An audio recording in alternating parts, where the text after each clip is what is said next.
All right, I'll go ahead and get started. Good afternoon, financial professionals.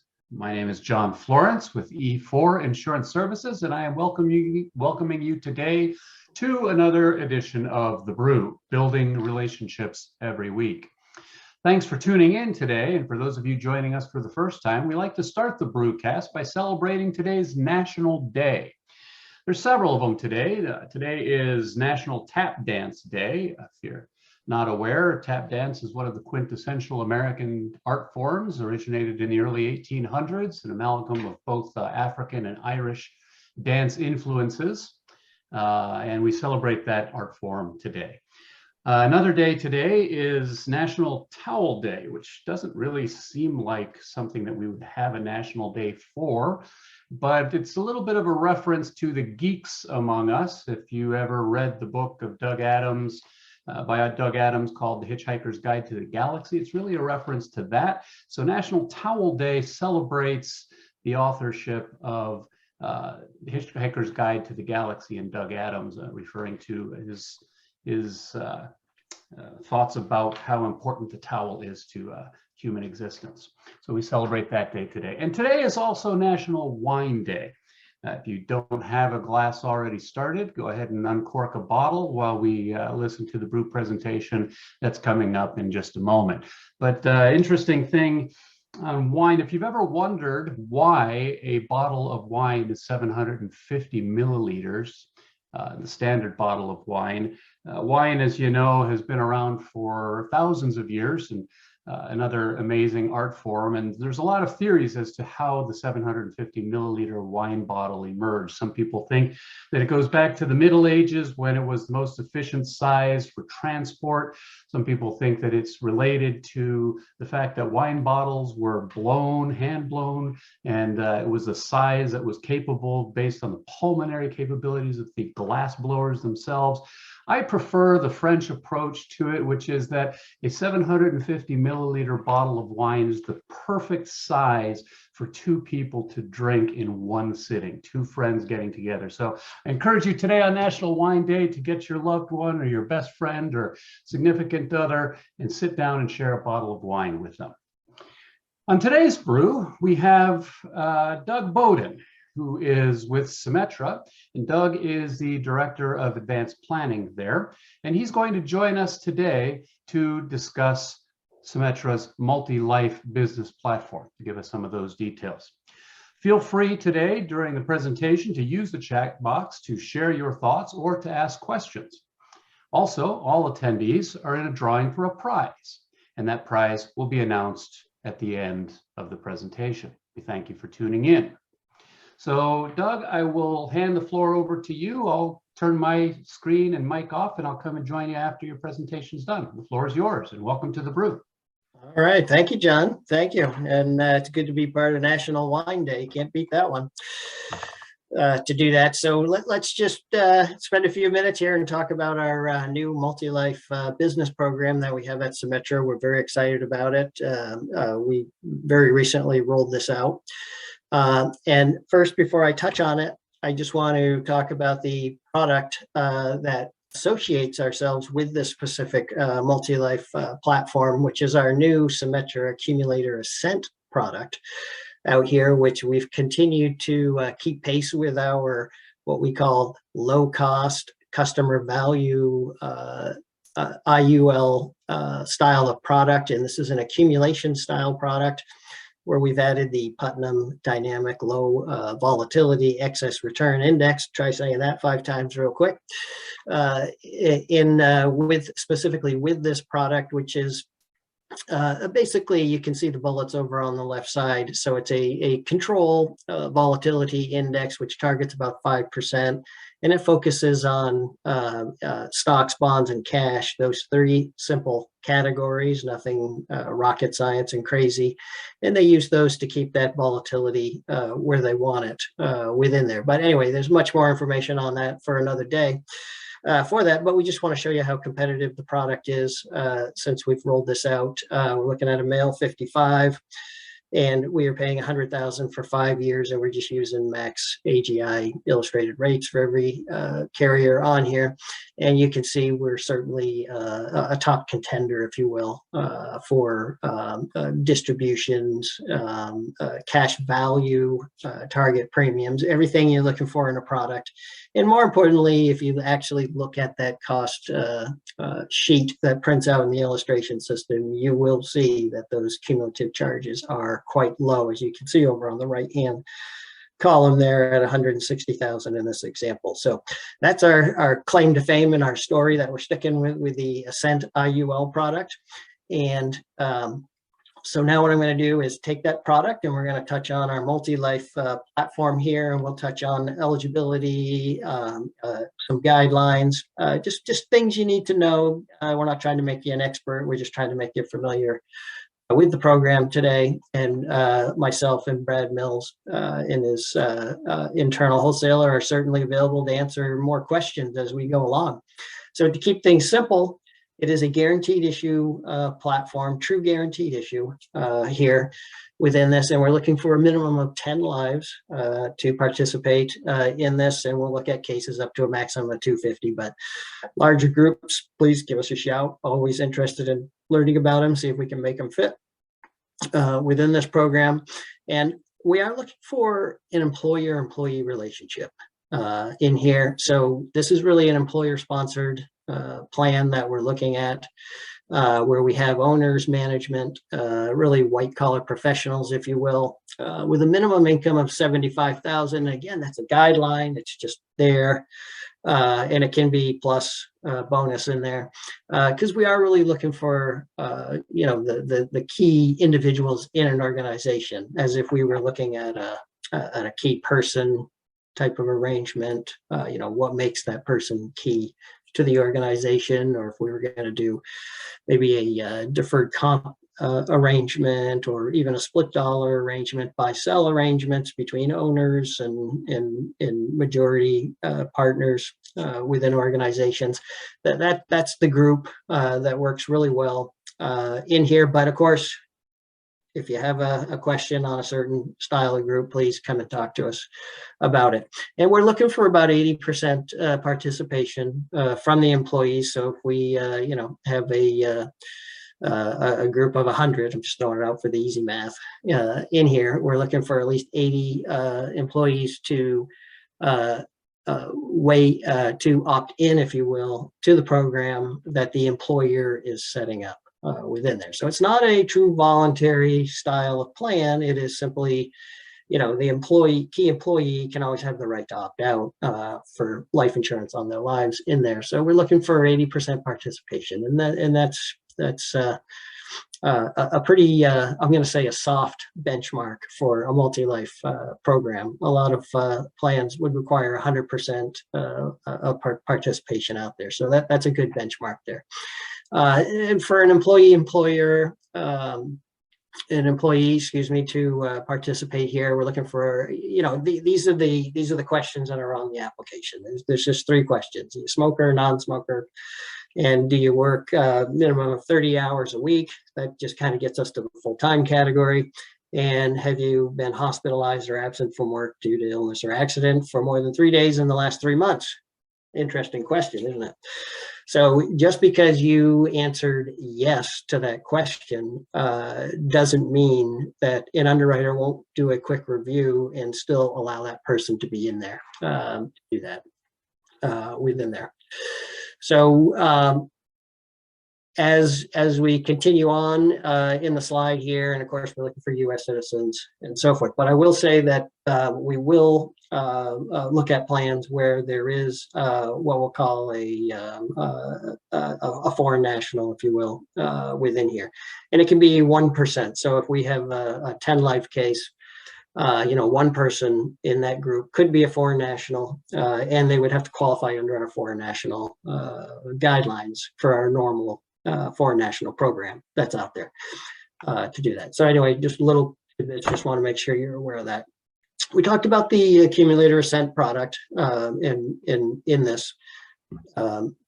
program, and that's the only product that's available in here. We have specific rates that are standard and standard non-tobacco nicotine, and then non-nicotine. Did I say non-nicotine twice? I think I did. Non-nicotine and nicotine. Let's just go with that. Two sets of rates within there. They are just about what we'll call a table one rate. So still pretty competitive pricing considering it is true guaranteed issue within there. And the average age that we're looking for in a group, and again, we can take care of this when we actually, talk about a case and stuff. We just want to make sure that the group the average age is 55 or younger within that group to get us in. We have the right number of lives, and we have the good, that key executive offering that we're looking for within there. And we'll also do premium financing on these cases. So we just follow our typical premium financing guidelines. All the financial underwriting or review, if you will, for a premium financing case, it's just based on the employer, their financials, their cash flow, if they are going to premium finance these types of programs. And then everything else is just guaranteed issue underwriting after that to do that. So I'm not going to spend much more time on this slide. I just want you to know that when, if we do have a 20 life case, and based on the product design internally within the product, we want everybody to be the same. So, if the design is key person, and obviously the employer is funding the premiums, and the employer is going to be the owner of the policy, all the policies need to be owned by the employer at issue. Once the policies are issued, then soon after, you can make changes and variations. And it's the same for the type of life insurance test option, any riders that are on there, and the list bill option. Obviously, everything has to be the same in the index allocation strategies. So basically, if I just took forever to say that, what I'm trying to say is that everybody needs to be the same day one. And that's really operational aspect of being able to issue. If we have 100 lives, we got to be able to issue 100 lives and in a certain time period, and we could never get it done if everybody wasn't the same. That's just the way our world works currently in there. So basically, I already kind of touched on this. These are the 3 simple questions that are on the application. They should be reviewed before an application process starts to make sure all the candidates would qualify for this, which has been the hospitalized or absent from work question, and then the engaged in full-time work, which is 30 hours, and then the tobacco non-nicotine question. And like I said, if you answered yes to the first question, which is, have you ever been hospitalized or absent from work? Okay. And you answered no to full-time at work, then obviously somebody's not eligible because they're not working full-time. But if they answered yes, okay, to number 1, and they answered, are you currently engaged? Yes to number 2, then there would just be a quick review by the underwriter to make sure they can stay in the program. And if there was something serious there, they can still stay in the program. They just have to transfer over to full underwriting, and then the other lives can continue on with guaranteed underwriting within there. So they're not out. They just have to go through full underwriting to participate for that. So let's just talk about death benefit coverage amounts real quick. Minimum policy size, 100,000, just so you're aware of that. And when we calculate policy size, we're looking at the size of the group. We're looking at a multiple of salary, which is 20 times salary for a maximum in there. And then what the current salaries are. So maximum face, 5 million at any point in time. And then I'm going to show you a simple chart because it's easier to see it this way. This is how we would evaluate the multiples per lives based on the number of employees. So if you had a 20 life case, we could look at a maximum of 60,000 times the number of lives and so forth. So we have 50,000, 60,000, and 75,000, depending on the number of lives that are included in the plan. And at the bottom of the screen, you can see that we also are looking at a multiple of salary, 20 times in here. So, excuse me. So let's look at the second bullet there. If we have 25 lives and we're looking for 1.5 million of coverage, and the salary is 100,000. 20 times salary would be 2 million. So we could do the 1.5 based on the multiple within there. But if we were going to the next bullet down, if we had 60 lives or 60 employees, and we were looking for 4.5 million of coverage based on the multiple with a salary of 150,000, we would be capped at 3 million for those individuals that are looking for the higher face amount. So just kind of understand how the math works there. Again, we're trying to keep it fairly simple, but things we need to know that are in there. And so it's really easy to do the review process. Number one, you reach out to Brad, myself, is internal Matt, and so forth. And simply, we just have a submission form, which is basically just some company information in there. And this is to formally submit a case, not necessarily to just talk to us about the case. And then we need a census with some information on there, that we have a sample census that shows you what information we're looking for. So we can do it, and then we'll do our internal review, and then we'll formally approve the case with what we call an offer letter in there to do that. And it's valid for 30 days, and we can always revise it if it goes a little over 30 days, not a big deal within there. But this is how easy the steps are to get that case through and approved, if you will, for guaranteed issue underwriting. And I'm just going to kind of pause there, see if there's any questions or any thoughts, because I think I'm getting close to my time.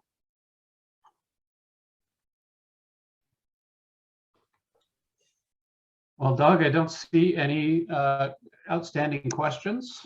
That's because it's National Wine Day, and we're talking about guaranteed issue. There you go. I think you're absolutely right. Any further comments on the program, Doug? Or No. I think I wanted to cover it. I wanted to keep it simple.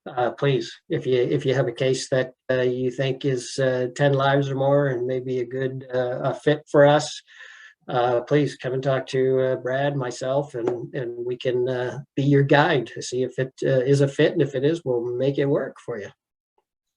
Looks like an excellent solution for a very specific need that I think we're seeing a lot more about in the marketplace, in this very tight labor environment where people are looking to retain and reward as much talent as they possibly can. So it seems like a really great solution. Thank you for sharing. While we're waiting for any other questions that might come from the audience, I would like to remind everyone that today's brew and our full library are always recorded, and they are shared on the brew blog on our website at www.e4.insurance. It's also available on our YouTube channel, which you can find by searching in Google for YouTube E4 Insurance Services. I'd also like to remind you that today's viewers that E4IS will be hosting our 8th annual BBT meeting, which stands for Building Business Together. And this will be on June 2nd. That's a Thursday, next Thursday, a week from now, in Madison, Wisconsin. If you've never participated, the BBT is a gathering of the best and brightest people in the strategic wealth protection space in the Midwest. It's a full day of education, networking, business idea sharing, and fun for both financial and insurance professionals. If you'd like more information, you can visit our website or click on the link in the chat box. Now for a giveaway, Doug, I'd like you to pick a number between 1 and 23, if you would. Let's go with 21. 21 is the number, and our winner today is Brian Foote. So congratulations, Brian, and be on the lookout for a complimentary CE voucher and a Starbucks gift card coming your way from all of us here at E4 Insurance Services. Tune in next Wednesday to kick off the beginning of June as E4's very own Jeremy Vidmar discusses stories from the field. He'll be sharing with us some of his experiences of working with farmers and ranchers to help guide them through their succession planning and common pitfalls that arise when planning with agricultural clients. Only on The Brew, and that'll be next Wednesday. We'll see you again. Doug, one more time, thank you for participating today. We look forward to having you on again in the future, and we'll look forward to seeing everybody else next week on The Brew.